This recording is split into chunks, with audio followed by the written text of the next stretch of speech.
Hello friends, welcome back to delicious dishes. ഇന്ന് ഞാൻ വന്നിട്ടുള്ളത് പെരി പെരി അൽഫാമിൻ്റെ റെസിപ്പി ആയിട്ടാണ് കേട്ടോ. ഓവനോ ഗ്രില്ലോ ഫ്രൈ പാനോ ഒന്നും ഇല്ലാണ്ട് നമുക്ക് വീട്ടിലുള്ള ചട്ടിയിലാണ് നമ്മളിത് ചെയ്തെടുക്കാൻ പറ്റുന്നത്. അതുപോലെ തന്നെ വളരെ കുറച്ച് ഇൻഗ്രീഡിയൻസ് മാത്രമേ ആവശ്യമുള്ളൂ. അപ്പോൾ ഇതെങ്ങനെ ഉണ്ടാക്കാൻ നോക്കാം. അതിന് വേണ്ടിയിട്ട് ഞാനിവിടെ 1 കിലോ ചിക്കനാണ് എടുത്തിട്ടുള്ളത്. ഇത് ഞാൻ കഴുകി വൃത്തിയാക്കി എടുത്തിട്ടുള്ളതാണ്. അപ്പോൾ സ്കിന്നോട് കൂടിയിട്ട് വേണമെന്നുണ്ടെങ്കിൽ അങ്ങനെ എടുക്കാം കേട്ടോ. അപ്പോൾ ഞാൻ സ്കിന്നില്ലാതെ തന്നെയാണ് എടുത്തിട്ടുള്ളത്. ഇനി ഇതൊന്ന് നമുക്ക് ഒരു ഇടിക്കല്ല എന്തെങ്കിലും വെച്ചിട്ട് ഇതൊന്ന് ഫ്ലാറ്റാക്കി എടുക്കണം കേട്ടോ. അപ്പോൾ നല്ലോണം മസാല ഒക്കെ പിടിക്കണം എന്നുണ്ടെങ്കിൽ ഇങ്ങനെ ഒന്ന് ചതച്ചെടുക്കണം. അപ്പോൾ അതിന് വേണ്ടിയിട്ട് ഞാനിതാ നമ്മൾ ഈ കുത്തിവരലിൻ്റെ ചെറിയ കുത്തണ സംഭവം ഉണ്ടല്ലോ, അപ്പോൾ അത് വെച്ചിട്ട് ഇതൊന്നിങ്ങനെ ഫ്ലാറ്റാക്കി എടുക്കുന്നുണ്ട് കേട്ടോ. മസാല ഒക്കെ നല്ലോണം പിടിച്ചിട്ട് നമുക്ക് പെട്ടെന്ന് കുക്കായി കിട്ടാനും കൂടിയിട്ടാണ് നമ്മളിങ്ങനെ ചെയ്യുന്നത്. അപ്പോൾ ഇതേപോലെ എല്ലാതും ഞാനൊന്ന് ഫ്ലാറ്റാക്കി എടുക്കുന്നുണ്ട് കേട്ടോ. അതിനുശേഷം ഇത് നല്ലോണം ഒന്ന് വരഞ്ഞെടുക്കുന്നുണ്ട് കേട്ടോ. മസാല പുള്ളിക്ക് നല്ലോണം പിടിക്കാൻ വേണ്ടിയിട്ട് നല്ല ആഴത്തിൽ തന്നെ നല്ലോണം വരഞ്ഞെടുക്കുക കേട്ടോ. അടിഭാഗം മുട്ടുന്നത് വരെ ഒന്ന്, അല്ലെന്ന് വെച്ചെങ്കിൽ മസാല പിടിക്കാത്ത പോലെ ഒരു ടേസ്റ്റ് ഉണ്ടാവില്ല, ഉള്ളിലൊന്നും മസാല പിടിക്കാത്ത പോലെ ഉണ്ട്. അപ്പോൾ നല്ലോണം ഒന്ന് അതിൻ്റെ എല്ലിൽ തട്ടുന്ന പോലെ തന്നെ ഒന്ന് ഞാൻ മുഴുവനായിട്ടൊന്ന് വരഞ്ഞു കൊടുക്കുന്നുണ്ട് കേട്ടോ. അപ്പോൾ ഇത് നല്ലോണം കഴുകിയിട്ട് വെള്ളം വരാൻ വേണ്ടിയിട്ടൊന്ന് മാറ്റി വെക്കാം കേട്ടോ. അപ്പോൾ ആ സമയം കൊണ്ട് നമുക്ക് ഇതിലേക്ക് വേണ്ടിയിട്ടുള്ളൊരു മസാല തയ്യാറാക്കാം. ഞാനിവിടെ 1.5 ടീസ്പൂണ് മല്ലി എടുത്തിട്ടുണ്ട് കേട്ടോ. മുഴുവൻ മല്ലിയാണ്, മല്ലിപ്പൊടിയല്ല കേട്ടോ എടുക്കുന്നത്. അതുപോലെ തന്നെ 1 ടീസ്പൂണ് കുരുമുളക് എടുത്തിട്ടുണ്ട്. ഇനി ഇതിലേക്ക് 1 ടീസ്പൂണ് നല്ല ജീരകവും അതുപോലെ തന്നെ 1 ടീസ്പൂണ് പെരുംജീരകവും ചേർത്ത് കൊടുക്കാം കേട്ടോ. അപ്പോൾ ഇതിൻ്റെ അളവുകളൊക്കെ കറക്റ്റായിട്ട് തന്നെ എടുക്കാം കേട്ടോ. അപ്പോഴാണ് നമുക്ക് കറക്റ്റ് ടേസ്റ്റിൽ കിട്ടുള്ളൂ. ഇതുപോലെ 2 കഷ്ണം പട്ട കൂടി ചേർത്ത് കൊടുക്കുന്നുണ്ട്. ഒരു 3 ഗ്രാമ്പൂവും അതുപോലെ തന്നെ ഒരു 3 ഏലക്കായ കൂടി ചേർത്ത് കൊടുക്കുന്നുണ്ട് കേട്ടോ. പിന്നെ നിങ്ങളുടെ കയ്യിലുണ്ടെന്നുണ്ടെങ്കിൽ ഇങ്ങനത്തെ ഒരു ബേ ലീഫും കൂടി ചേർത്ത് കൊടുക്കാം കേട്ടോ. ഇനി ഇത് നല്ലോണം ഒന്ന് ചൂടാക്കി എടുക്കാം. എന്നിട്ട് ഇതൊന്ന് പൊടിച്ചെടുക്കാൻ വേണ്ടിയിട്ടാണ് കേട്ടോ. അപ്പോൾ ഞാനിവിടെ ഒരു ചട്ടിയിലേക്ക് ഇട്ടിട്ട് നല്ലോണം ഒന്ന് ചൂടാക്കി എടുക്കുന്നുണ്ട്. അതിനുശേഷം നമ്മൾ മിക്സിയുടെ ചെറിയ ജാറിലേക്ക് മാറ്റിയിട്ട് ഒന്ന് പൊടിച്ചെടുക്കാം. ചൂടായതിനു ശേഷം ഞാനിവിടെ മിക്സിയുടെ ചെറിയ ജാറിലേക്ക് മാറ്റിയിട്ടുണ്ട്. എന്നിട്ട് ഇതൊന്ന് പൊടിച്ചെടുത്ത് വന്നിട്ടുണ്ട് കേട്ടോ. ഇനി ഇതൊന്ന് മാറ്റി കൊടുക്കാം. എന്നിട്ട് നമുക്ക് വേറൊരു മസാലയും കൂടി ഇതിലേക്ക് വേണ്ടി തയ്യാറാക്കാൻ വേണ്ടിയിട്ടുണ്ട് കേട്ടോ. അപ്പോൾ അതിന് വേണ്ടിയിട്ട് ഈ സെയിം ജാർ തന്നെയാണ് എടുക്കുന്നത്. ഇതിലേക്ക് ഒരു ചെറിയ സവാള ഇട്ട് കൊടുക്കുന്നുണ്ട് കേട്ടോ. വലുതാണെന്നുണ്ടെങ്കിൽ പകുതി ചേർത്ത് കൊടുത്താലും മതി. പിന്നെ അതേ വലുപ്പത്തിലുള്ള ഒരു തക്കാളിയും കൂടി ചേർത്ത് കൊടുക്കുന്നുണ്ട് കേട്ടോ. അപ്പോൾ നല്ല പഴുത്ത തക്കാളി തന്നെ എടുക്കാൻ വേണ്ടി ശ്രദ്ധിക്കുക. പിന്നെ ഇതിലേക്ക് വേണ്ടിയിട്ടുള്ളത് പുതിനയിലാണ് കേട്ടോ ചേർത്ത് കൊടുക്കുന്നത്. അതൊരു പിടി ചേർത്ത് കൊടുക്കുന്നുണ്ട്. അതുപോലെ തന്നെ ഒരു പിടി മല്ലിയിലയും കൂടി ചേർത്ത് കൊടുക്കാം കേട്ടോ. അപ്പോൾ ഇതിൻ്റെയൊക്കെ മല്ലിയിലും പുതിനയിലും സെയിം അളവിൽ തന്നെ എടുക്കാൻ വേണ്ടി ശ്രദ്ധിക്കുക കേട്ടോ. ഇനി ഇതും കൂടി ഒന്ന് അരച്ചെടുത്തിട്ട് വരാം. പിന്നെ അത് അരച്ചെടുക്കുന്ന സമയത്ത് നിങ്ങളുടെ കയ്യിൽ ജിഞ്ചർ ഗാർലിക് പേസ്റ്റ് ഇല്ലയെന്നുണ്ടെങ്കിൽ ഇതിലേക്ക് അത്യാവശ്യം വലിയൊരു കഷ്ണം ഇഞ്ചിയും അതുപോലെ തന്നെ ഒരു 8 അല്ലെങ്കിൽ 10 ചുള വെളുത്തുള്ളിയും കൂടി ചേർത്ത് കൊടുക്കാം കേട്ടോ. അപ്പോൾ എൻ്റെ കയ്യിൽ അതിൻ്റെ പേസ്റ്റ് ഉള്ള കാരണം ഞാൻ ഇതിലേക്ക് ചേർത്ത് കൊടുക്കുന്നില്ല. ഇനി ഇത് നല്ലോണം ഒന്ന് അരച്ചെടുത്തിട്ട് വരാം. അപ്പോൾ നമ്മുടെ രണ്ടാമത്തെ മസാല ഇവിടെ റെഡി ആയിട്ടുണ്ട് കേട്ടോ. ഇനി നമുക്ക് നമ്മുടെ നേരത്തെ കഴുകി മാറ്റി വെച്ചിട്ടുള്ള ആ ചിക്കനിലേക്ക് മസാല പരട്ടി തുടങ്ങാം. അപ്പോൾ അതിന് വേണ്ടിയിട്ട് ഞാനിവിടെ ഒരു 3 ടേബിൾ സ്പൂണ് തൈരാണ് കേട്ടോ ചേർത്ത് കൊടുക്കുന്നത്. ഒട്ടും പുളിയില്ലാത്ത തൈര് തന്നെ എടുക്കാൻ വേണ്ടി ശ്രദ്ധിക്കണം കേട്ടോ. അതുപോലെ തന്നെ കട്ട തൈര് എടുക്കാൻ കേട്ടോ നല്ലത്. അപ്പോൾ അത് ഞാനൊരു പാത്രത്തിലേക്ക് ഇട്ട് കൊടുത്തിട്ടുണ്ട്. ഇനി ഇതിലേക്ക് ഞാൻ ഒരു ചെറിയ ടീസ്പൂണിൽ ഒരു 1/2 ടീസ്പൂണ് സുർക്ക ചേർത്ത് കൊടുത്തിട്ടുണ്ട് കേട്ടോ. ഇതിന് പകരം നിങ്ങൾക്ക് വേണമെന്നുണ്ടെങ്കിൽ ചെറുനാരങ്ങയുടെ നീര് ചേർത്ത് കൊടുക്കാം. ഇനി ഞാൻ ഇതിലേക്ക് ഇഞ്ചി വെളുത്തുള്ളി പേസ്റ്റും കൂടി ഇട്ട് കൊടുക്കുന്നുണ്ട്. അത് രണ്ടും കൂടിയിട്ട് 2 ടീസ്പൂണാണ് ചേർത്ത് കൊടുത്തിട്ടുള്ളത്. ഇനി നമ്മൾ നേരത്തെ പൊടിച്ച് മാറ്റി വെച്ചിട്ടുണ്ടായിരുന്ന ആ മസാലയുടെ മിക്സും അതുപോലെ തന്നെ നമ്മൾ ആ പുതിനയിലയും മല്ലിയിലയും കൂട്ടി ചേർത്തിട്ടുണ്ടാക്കിയിട്ടുണ്ടായിരുന്നില്ലേ, ആ മസാലയും കൂടി ഇതിലേക്ക് ചേർത്ത് കൊടുക്കാം കേട്ടോ. ഇനി ഇതിലേക്ക് ഞാൻ ഒരു 1/4 ടീസ്പൂണ് മഞ്ഞൾപ്പൊടി ചേർത്ത് കൊടുക്കുന്നുണ്ട്. അതുപോലെ തന്നെ മുളക് പൊടി ചേർത്ത് കൊടുക്കുന്നുണ്ട്. കാശ്മീർ ചില്ലി പൗഡറാണ് ചേർത്ത് കൊടുക്കുന്നത്. അപ്പോൾ അതൊരു 3 ടേബിൾ സ്പൂണാണ് ഞാൻ ചേർത്ത് കൊടുക്കുന്നത്. ഇനിയും നമ്മുടെ പാകത്തിനനുസരിച്ചിട്ടുള്ള ഉപ്പ് ചേർത്ത് കൊടുക്കാം കേട്ടോ. ഉപ്പ് നമ്മൾ ടേസ്റ്റിനനുസരിച്ച് ചേർത്ത് കൊടുക്കാം. അപ്പോൾ ഞാനിതിലേക്ക് ഉപ്പ് കൂടി ചേർത്ത് കൊടുത്തിട്ടുണ്ട് കേട്ടോ. ഇനി ഇതിലേക്ക് ഞാൻ 1 ടീസ്പൂണ് സൺഫ്ലവർ ഓയിലും കൂടി ചേർത്ത് കൊടുക്കുന്നുണ്ട് കേട്ടോ. ഒലിവ് ഓയിൽ ഉണ്ടെങ്കിൽ അത് ചേർത്ത് കൊടുക്കാം. അപ്പോൾ എല്ലാവരും വീട്ടിൽ ഒലിവ് ഓയിൽ ഉണ്ടാവില്ലല്ലോ, എൻ്റെ അടുത്തും ഇല്ല കേട്ടോ. അപ്പോൾ ഞാൻ സൺഫ്ലവർ ഓയിലാണ് കേട്ടോ ചേർത്ത് കൊടുക്കുന്നത്. ഇത് നല്ലോണം ഒന്ന് മിക്സ് ചെയ്തെടുക്കാം കേട്ടോ. ഇനി ഇതിലേക്ക് ഒരു സാധനം ഞാൻ ചേർത്താൻ വിട്ടു പോയിട്ടുണ്ട്. നമ്മുടെ ഗരം മസാലയാണ് കേട്ടോ. അപ്പോൾ ഞാനത് മിക്സ് ചെയ്ത് തുടങ്ങിയപ്പോഴാണ് എനിക്ക് ഓർമ്മ വന്നത്. അപ്പോൾ ഞാനത് ഈ സമയത്ത് ഇതിലേക്ക് ചേർത്ത് കൊടുക്കുന്നുണ്ട്. ഇനി ഇതെല്ലാം കൂട്ടൊന്ന് മിക്സ് ചെയ്ത് എടുത്തിട്ട് നമ്മൾ മസാല റെഡി ആയിട്ടുണ്ട് കേട്ടോ. ഇനി നമ്മൾ നേരത്തെ മാറ്റി വെച്ചിട്ടുണ്ടായിരുന്ന കോഴിയില്ലേ, ചിക്കൻ അത് ഇതിലേക്ക് ചേർത്തിട്ട് നല്ലോണം എല്ലാ ഭാഗത്തും മസാല ആവുന്നത് പോലെ നമ്മൾ ഇതിലേക്കൊന്ന് ചേർത്ത് കൊടുക്കാം കേട്ടോ. മസാല പരട്ടി കൊടുക്കാം. അപ്പോൾ ഓരോ പീസുകളായിട്ട് എടുത്തിട്ട് ഞാൻ ഇതിലേക്ക് മസാല തേച്ച് കൊടുക്കുന്നുണ്ട്. നല്ല മടക്കുകളിലും അതുപോലെ തന്നെ നമ്മൾ വരഞ്ഞ ആ ഭാഗങ്ങളിലൊക്കെ നല്ലോണം മസാല ആവുന്ന രീതിയിൽ തന്നെ തേച്ച് കൊടുക്കാം കേട്ടോ.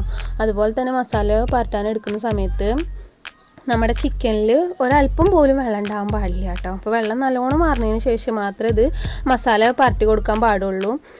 അല്ലാന്നുണ്ടെച്ചെങ്കിൽ ചിലപ്പോൾ മസാല നല്ലോണം പിടിച്ചെന്ന് വരില്ല. അപ്പോൾ വെള്ളം മാറുന്ന് പോയിട്ടില്ല എന്നുണ്ടെച്ചെങ്കിൽ ഒരു ഉണങ്ങിയ തുണി കൊണ്ടോ അല്ലാന്നുണ്ടെച്ചെങ്കിൽ ടിഷ്യൂ കൊണ്ടോ തുടച്ചിട്ട് ഇതിൻ്റെ വെള്ളമൊക്കെ ഒന്ന് വറ്റിച്ചെടുത്താൽ മതിയാവും കേട്ടോ. മസാല ഒക്കെ നല്ലോണം തേച്ച് കൊടുത്തിട്ടുണ്ട്. ഇനി ഇതൊരു 3-4 മണിക്കൂർ നിർബന്ധമായിട്ടും മസാല പിടിക്കാൻ വേണ്ടിയിട്ട് വെക്കണം കേട്ടോ. എങ്കിൽ നമുക്ക് നല്ല ടേസ്റ്റി ആയിട്ട് കിട്ടുള്ളൂ. അപ്പോൾ ഞാനൊരു 4 മണിക്കൂർ ഫ്രിഡ്ജിൻ്റെ താഴെയാണ് കേട്ടോ വെച്ചിട്ടുള്ളത്, ഫ്രീസറിലൊന്നുമല്ല. അപ്പോൾ 4 മണിക്കൂർ എന്തായാലും വെക്കണം കേട്ടോ. കുറഞ്ഞത് ഒരു 3 മണിക്കൂറെങ്കിലും നിർബന്ധമായിട്ട് വെക്കണം.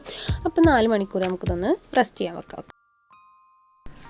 ഇതിലേക്ക് വേണ്ടിയിട്ടുള്ള ഒരു സ്പെഷ്യൽ സോസ് തയ്യാറാക്കണം. അതിന് വേണ്ടിയിട്ട് ഞാനിവിടെ ഒരു 2 ടീസ്പൂണ് സൺഫ്ലവർ ഓയിൽ ചേർത്ത് കൊടുത്തിട്ടുണ്ട് കേട്ടോ. ഇനി ഇതിലേക്ക് ഒരു 3-4 ടേബിൾ സ്പൂണ് ടൊമാറ്റോ കെച്ചപ്പ് ചേർത്ത് കൊടുക്കാം കേട്ടോ. അപ്പോൾ നമ്മളുടെ ഇഷ്ടത്തിനനുസരിച്ചിട്ട്, അതായത് നമുക്ക് മധുരം പുളിയൊക്കെ കുറച്ച് കൂടുതൽ വേണമെന്ന് വെച്ചെങ്കിൽ ഒരു 4-5 ടേബിൾ സ്പൂണ് ചേർത്ത് കൊടുക്കാം കേട്ടോ. അപ്പോൾ ഞാനിവിടെ 3 ടേബിൾ സ്പൂണ് ചേർത്ത് കൊടുത്തിട്ടുണ്ട്. അപ്പോൾ അത് നല്ലോണം ഒന്ന് ചൂടായി വന്നപ്പോൾ ഞാനിതൊന്ന് ഇളക്കി കൊടുക്കുന്നുണ്ട് കേട്ടോ. ഇനി ഇതിലേക്ക് വേണ്ടിയിട്ട് ഞാൻ ചേർത്ത് കൊടുക്കുന്നത് ചില്ലി ഫ്ലേക്സ് ആണ്. അപ്പോൾ അതൊരു 5 ടേബിൾ സ്പൂണാണ് ചേർത്ത് കൊടുത്തിട്ടുള്ളത്. നിങ്ങൾക്ക് എരിവ് ഇത്രയും വേണ്ടെന്ന് വെച്ചെങ്കിൽ കുറച്ച് കൊടുക്കാം കേട്ടോ. അപ്പോൾ നമ്മളുടെ ടേസ്റ്റിനനുസരിച്ച് ചേർത്ത് കൊടുക്കാം. പിന്നെ ഇതിലേക്ക് ഞാൻ കുറച്ച് കാശ്മീർ ചില്ലി പൗഡറും അതുപോലെ തന്നെ ഉപ്പും ചേർത്ത് കൊടുത്തിട്ടുണ്ട്. നിങ്ങൾക്ക് നല്ല സ്പൈസി ആയിട്ട് വേണമെന്നുണ്ടെച്ചെങ്കിൽ ഒരു 1/2 ടീസ്പൂണോ അല്ലെങ്കിൽ 1 ടീസ്പൂണോ കുരുമുളക് പൊടി കൂടി ചേർത്ത് കൊടുക്കാം കേട്ടോ. അപ്പോൾ ഞാനിപ്പോൾ അത് ചേർത്ത് കൊടുക്കുന്നില്ല, കുട്ടികൾക്കൊക്കെ കഴിക്കാനുള്ളതല്ലേ എന്ന് വിചാരിച്ചിട്ടാണ്. നിങ്ങൾക്ക് എരിവ് ഇഷ്ടമുണ്ടെന്നുണ്ടെച്ചെങ്കിൽ അതുകൂടി ചേർത്ത് കൊടുക്കാം കേട്ടോ. ഇനി നല്ലോണം ഒന്ന് ഇളക്കി കൊടുക്കാം. അതിന് ശേഷം ഇതൊന്ന് തിക്കായി വരുന്ന സമയത്ത് ഫ്ലെയിം ഓഫാക്കി കൊടുക്കാം കേട്ടോ. വളരെ ഈസി ആയിട്ട് ഉണ്ടാക്കാൻ പറ്റുള്ള സോസാണ് കേട്ടത്. നല്ല ടേസ്റ്റാണ്. നമുക്കിത് ഉണ്ടാക്കിയതിന് ശേഷം ഒന്ന് ടേസ്റ്റ് ചെയ്ത് നോക്കിയിട്ട് നമുക്ക് എരിവോ ഉപ്പോ പുളിയോ എന്തെങ്കിലുമൊക്കെ കൂടുതൽ വേണമെന്നുണ്ടെങ്കിൽ അതിനനുസരിച്ചിട്ട് കൂടുതൽ ചേർത്ത് കൊടുക്കാവുന്നതാണ് കേട്ടോ. ഇപ്പോൾ ഇതിവിടെ തിക്കായി വന്നിട്ടുണ്ട്. ഈ സമയത്ത് ഞാൻ ഫ്ലെയിം ഓഫാക്കി കൊടുക്കുകയാണ് കേട്ടോ. നല്ല ഫ്ലേവറാണ് കേട്ടോ ഈ മസാലയ്ക്ക്, നല്ല ടേസ്റ്റാണ്. ഇതിങ്ങനെ കഴിക്കുമ്പോൾ തന്നെ നല്ല ടേസ്റ്റാണ് കേട്ടോ. അപ്പോൾ ഞാൻ ഫ്ലെയിം ഓഫാക്കി കൊടുത്തിട്ടുണ്ട്. ഇപ്പോൾ ഒരു 4 മണിക്കൂറിന് ശേഷം ഞാൻ ഫ്രിഡ്ജിൽ നിന്ന് എടുത്തിട്ടുള്ള ചിക്കനാണ് കേട്ടോ. നമ്മൾ എടുത്ത വഴിക്ക് തന്നെ നമ്മൾ ഇത് കുക്ക് ചെയ്തിട്ടോ. അപ്പോൾ നമ്മൾ കുക്ക് ചെയ്യുന്നതിന് മുമ്പ് കുറച്ച് മുന്നേ ഫ്രിഡ്ജിൽ നിന്ന് എടുത്തിട്ട് ഇതിൻ്റെ തണവൊക്കെ ഒന്ന് മാറാൻ വേണ്ടിയിട്ട് വെക്കണം കേട്ടോ. ഇനി നമുക്ക് ഫ്രൈ ചെയ്ത് തുടങ്ങാം. അപ്പോൾ അതിന് വേണ്ടിയിട്ട് ഞാനിതാ ഇതുപോലത്തെ ഒരു ചട്ടിയാണ് കേട്ടോ എടുത്തിട്ടുള്ളത്. നമ്മൾ ചപ്പാത്തിയൊക്കെ ചുടാൻ വേണ്ടിയിട്ടാണ് ഞാൻ സാധാരണയായിട്ട് ഇത് ഉപയോഗിക്കുന്നത്. അപ്പോൾ ഇതുപോലത്തെ നോർമലി ഒരു ചട്ടിയിൽ നമുക്ക് ഉണ്ടാക്കിയെടുക്കാവുന്നതേ ഉള്ളൂ കേട്ടോ. ഈ അൽഫാം എന്നൊക്കെ പറഞ്ഞാൽ വലിയ സംഭവമൊന്നുമല്ല കേട്ടോ. നമുക്ക് വളരെ പെട്ടെന്ന് നമ്മൾ വീട്ടിലുള്ള ഇൻഗ്രീഡിയൻസ് ഒക്കെ ഉപയോഗിച്ചിട്ട് ഉണ്ടാക്കിയെടുക്കാൻ പറ്റുന്ന ഒരു സിമ്പിളായിട്ടുള്ളൊരു ഐറ്റമാണ് കേട്ടോ അത്. നമുക്ക് റെസ്റ്റോറൻറ്റിൽ കിട്ടുന്ന അതേ ടേസ്റ്റിൽ തന്നെ നമുക്ക് ഉണ്ടാക്കിയെടുക്കാൻ പറ്റും. അപ്പോൾ ഞാനത് ചൂടായി വന്നപ്പോൾ അതിലേക്ക് ഒരു 3 ടേബിൾ സ്പൂൺ ഓയിൽ ഒഴിച്ച് കൊടുത്തിട്ടുണ്ട് കേട്ടോ. ഇനി നമ്മൾ നേരത്തെ മാരിനേറ്റ് ചെയ്ത് വെച്ചിട്ടുള്ള ചിക്കൻ്റെ ഓരോ പീസുകളായിട്ട് ഇതിലേക്ക് ചേർത്ത് കൊടുക്കാം കേട്ടോ. അപ്പോൾ നമ്മുടെ ചട്ടിയുടെ വലുപ്പത്തിനനുസരിച്ചിട്ട് 1 കഷ്ണമോ 2 കഷ്ണം എങ്ങനെയാണെന്ന് വെച്ചാൽ നമുക്ക് അങ്ങനെ കുക്ക് ചെയ്തെടുക്കാവുന്നതേ ഉള്ളൂ. അപ്പോൾ ഇതിൽ 2 കഷ്ണം വെക്കാൻ പറ്റുന്നുണ്ട്. അപ്പോൾ ഞാൻ 2 കഷ്ണം വെച്ചിട്ട് ഇതൊന്ന് ഫ്രൈ ചെയ്ത് തുടങ്ങുന്നുണ്ട് കേട്ടോ.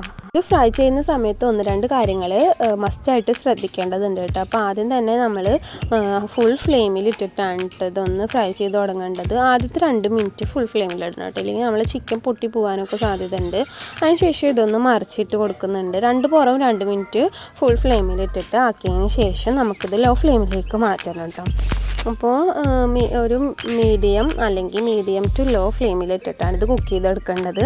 അപ്പോൾ നമ്മൾ 2 ഭാഗം ഒരു 2 മിനിറ്റ് കുക്ക് ചെയ്തതിന് ശേഷം ഇതൊന്ന് മൂടി വെക്കണം കേട്ടോ. മൂടി വെച്ചിട്ട് ഒരു 10 മിനിറ്റെങ്കിലും നമ്മളിതൊന്ന് വേവിച്ചെടുക്കണം കേട്ടോ. അപ്പോൾ 10 മിനിറ്റ് കണ്ടിന്യൂസ് ആയിട്ട് വേവിക്കരുത്. അതിൻ്റെ ഇടയ്ക്ക് നമ്മൾ തുറന്നിട്ട് ഇടയ്ക്കിടയ്ക്കൊന്ന് നോക്കി നോക്കണം കേട്ടോ. അടിയിൽ പിടിക്കാണ്ടിരിക്കാൻ വേണ്ടി പ്രത്യേകം ശ്രദ്ധിക്കണമല്ലോ. ഇത് അടച്ചു വെച്ചിട്ട് ഞാൻ 2-3 മിനിറ്റ് കഴിയുമ്പോൾ ഇടയ്ക്കിടയ്ക്കൊന്ന് തുറന്നിട്ട് 2 ഭാഗം ഒന്ന് അങ്ങോട്ടും ഇങ്ങോട്ടും ഒന്ന് മറിച്ചിട്ട് കൊടുക്കുന്നുണ്ട് കേട്ടോ. അപ്പോൾ ഇതൊന്ന് വേവിച്ചെടുക്കാം. ഏകദേശം നമ്മൾ മീഡിയം ഫ്ലെയിമിൽ ഇട്ടിട്ട് തന്നെ കുക്ക് ചെയ്യുന്നത്, അതുകൊണ്ട് തന്നെ കുറച്ച് ടൈം എടുക്കുന്നുണ്ട്. ഇല്ലാന്ന് വെച്ചിട്ട് ഉൾഭാഗം ഒന്നും നല്ലോണം വെന്ത് വരില്ല. അപ്പോൾ ഏകദേശം ഒരു 20-25 മിനിറ്റ് വരെയൊക്കെ ഒന്ന് കുക്ക് ചെയ്തെടുക്കാൻ വേണ്ടിയിട്ട് വരും കേട്ടോ. പിന്നെ നമ്മളുടെ കോഴിയുടെ കട്ടിക്ക് അനുസരിച്ച് ചിലപ്പോൾ ടൈം കൂടാനോ കുറയാനൊക്കെ സാധ്യത ഉണ്ട് കേട്ടോ. അപ്പോൾ നമ്മൾ വേവ് ഒന്ന് ശ്രദ്ധിച്ചിട്ട് കുക്ക് ചെയ്തെടുക്കണം. അപ്പോൾ രണ്ട് പുറമൊന്ന് അങ്ങോട്ടും ഇങ്ങോട്ടൊക്കെ ഒന്ന് ഇടയ്ക്കിടയ്ക്ക് മറിച്ചും തിരിച്ചൊക്കെ ഇട്ടിട്ട് ആക്കി എടുത്തിട്ടുണ്ട്.